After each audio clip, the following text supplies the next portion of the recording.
to this day in Philly sports history for July 16th, 2024. I'm your host, Jim Montgomery. Welcome to a Tuesday edition of the podcast. It is Tuesday, time for a little motivation / positivity, and in light of the current world and United States situation, figured this was kind of appropriate, and it's a little bit different than what we normally do, but this is a story about Socrates. And the story goes that someone came up to Socrates and says, "Hey, do you want to know what I heard about your friend?" He said, "All right, before you tell me, we'll give it the test of 3 sieves." And a sieve is basically a strainer that kind of sorts things out and gets, sediment out of liquid and things like that. He's like, the first test is truth. Is it true? The person said, "No, I just heard of it, so I'm not sure." And Socrates says, "So you don't know, but maybe it'll pass the second test. The second test is kindness. Is it something good?" "No, quite the contrary," the person said. So Socrates says, "So listen, so it's something negative, and you don't know if it's true. Let's see if it at least passes the third test of utility. Is it something useful for me to know?" Person said, "No, not really." He's like, "So it's neither true, nor good, nor useful. Then why did you want me to hear it in the first place?"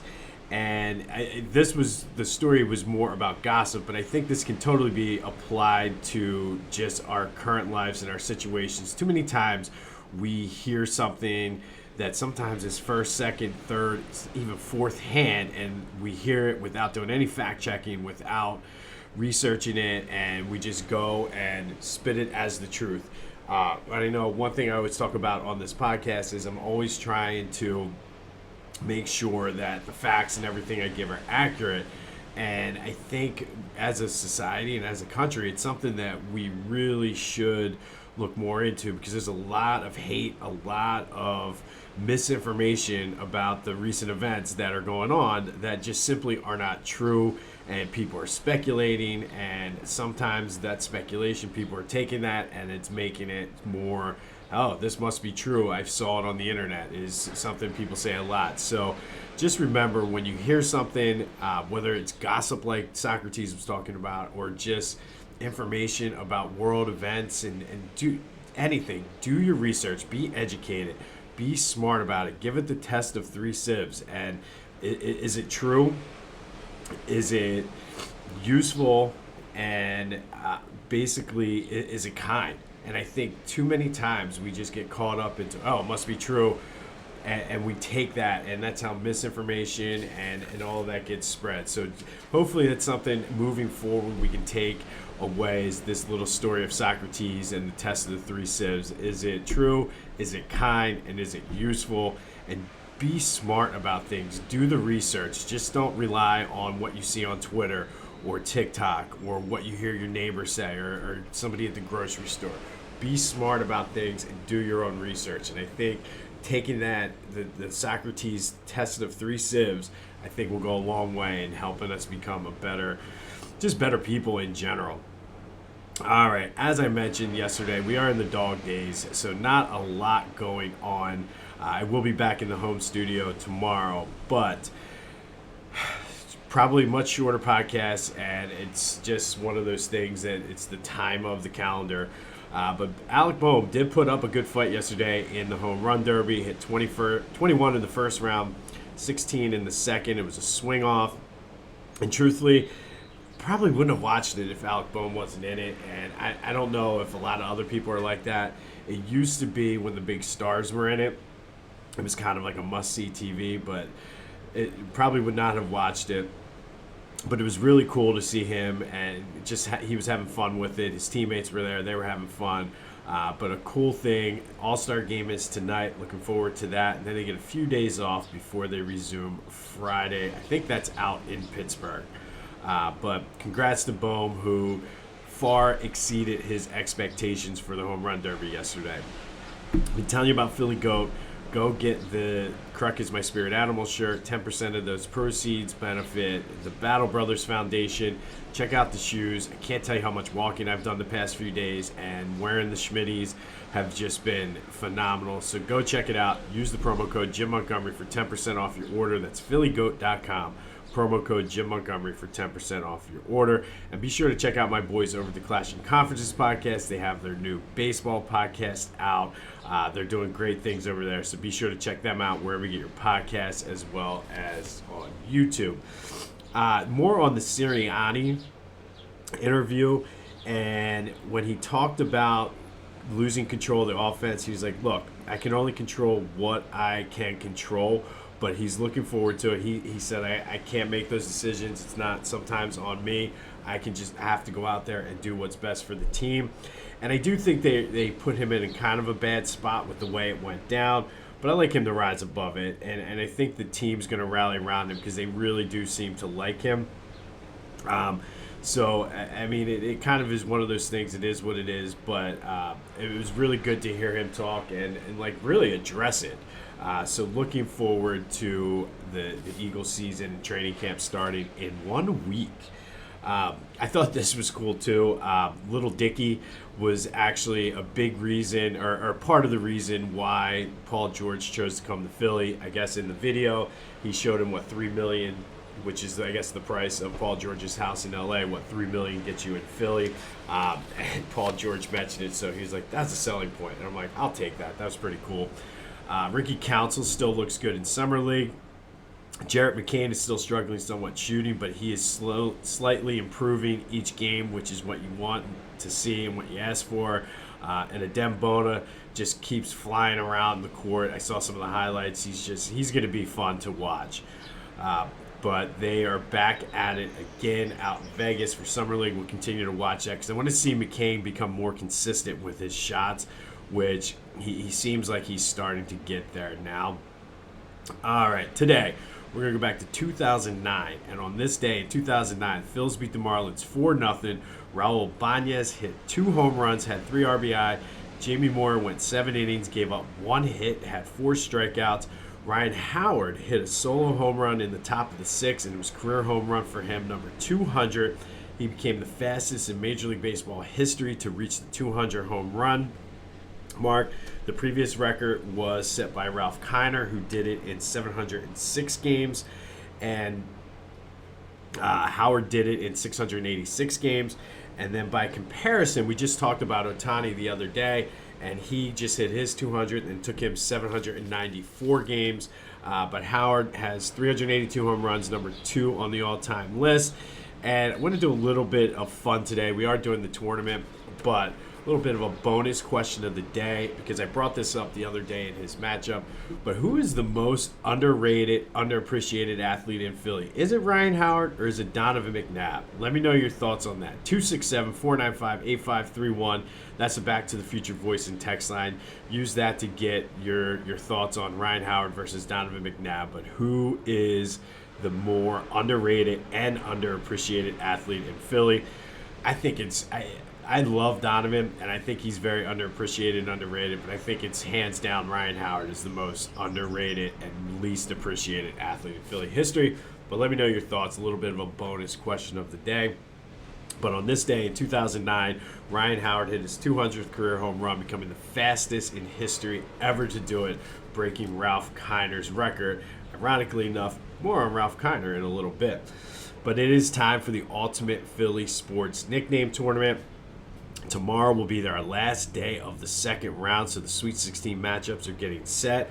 And today, well, first, before we get into today's, let's recap yesterday's. And yesterday, very chalky, no surprises. Our 2 number 1 seeds won, both with 80% of the votes. The executioner, Bernard Hopkins, is moving on as he beat the Wild Thing, Mitch Williams, with 80% of the vote. And then out of the Schuylkill region, Concrete Charlie bashed Hollywood Hamels with 80% of the vote as well. So all number 1 seeds have moved on. The Executioner and Concrete Charlie both move on to the Sweet 16. All right, today's matchups, though.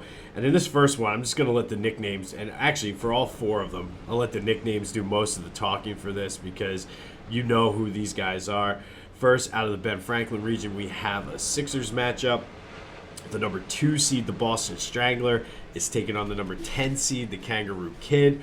The winner gets Smokin' Joe in the Sweet 16, so looking forward to that.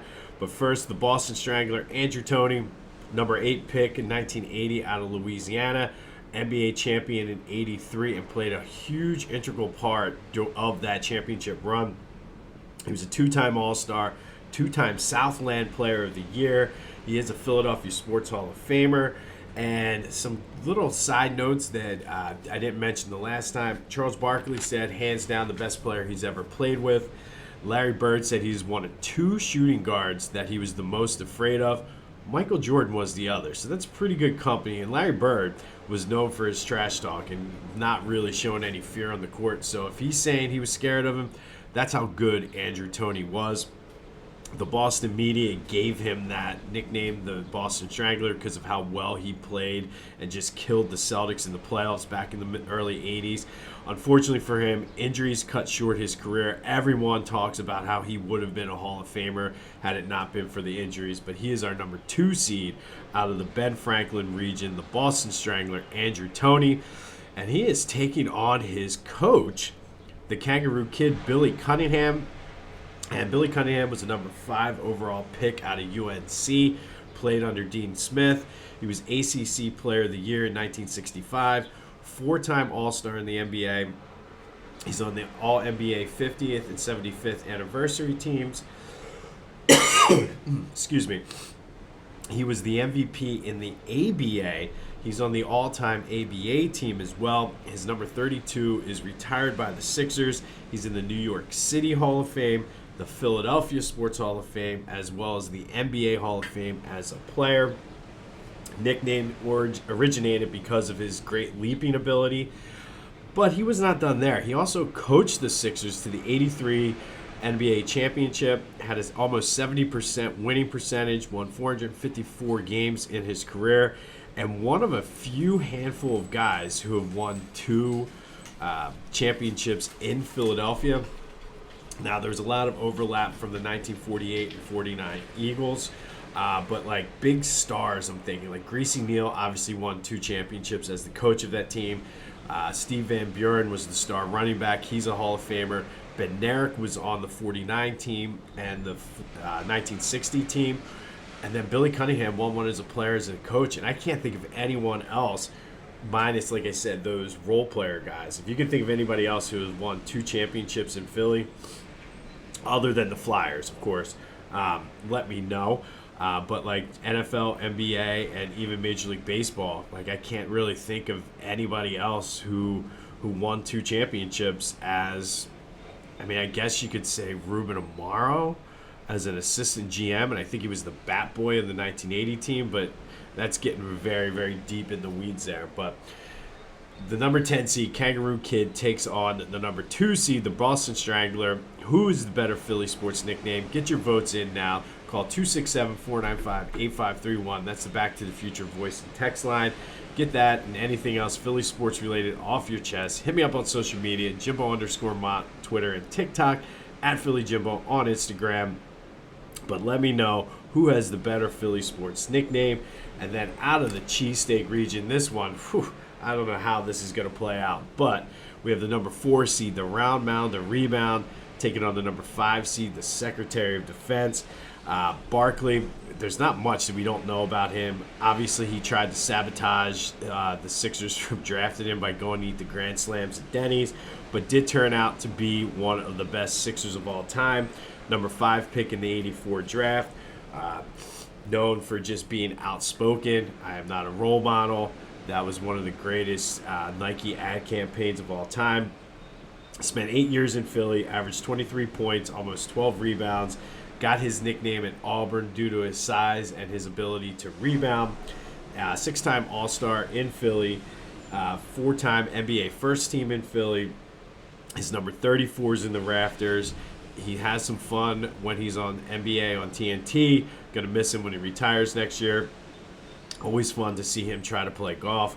But Charles Barkley, one of the greatest Sixers of all time, and was traded away in one of the worst trades in Sixers and probably Philadelphia history when he was traded to the Suns, but it was one of those trades that needed to happen.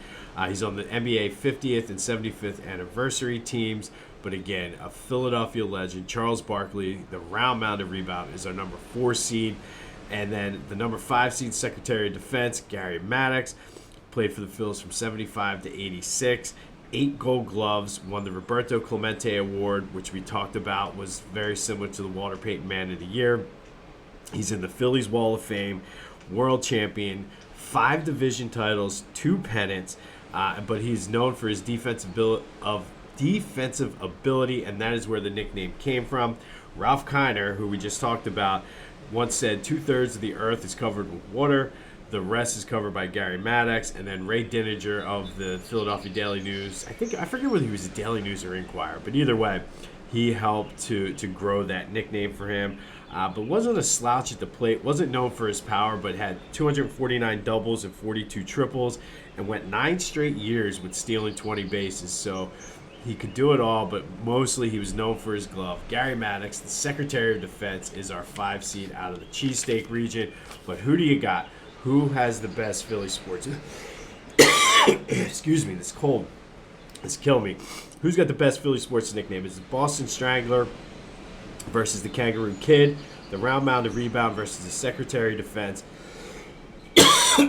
Excuse me, I apologize. But get those votes in. 267-495-8531. That's the Back to the Future voice and text line. While you're at it, let me know who's more underrated, Ryan Howard or Donovan McNabb. My vote goes to Howard, all because on this day in 2009, Phillies beat the Marlins 4-0, but Ryan Howard hit his 200th career home run, becoming the fastest to ever do that. I apologize. So unprofessional. We'll have more on the All-Star game tomorrow. We'll have more on the Sixers Summer League. Hopefully we start getting some stories out of Eagles training camp, but be sure to get your votes in for the Ultimate Philly Sports Nickname Tournament. And as you go through your weeks, remember the story of Socrates and the test of the 3 sieves. Is what you're hearing true?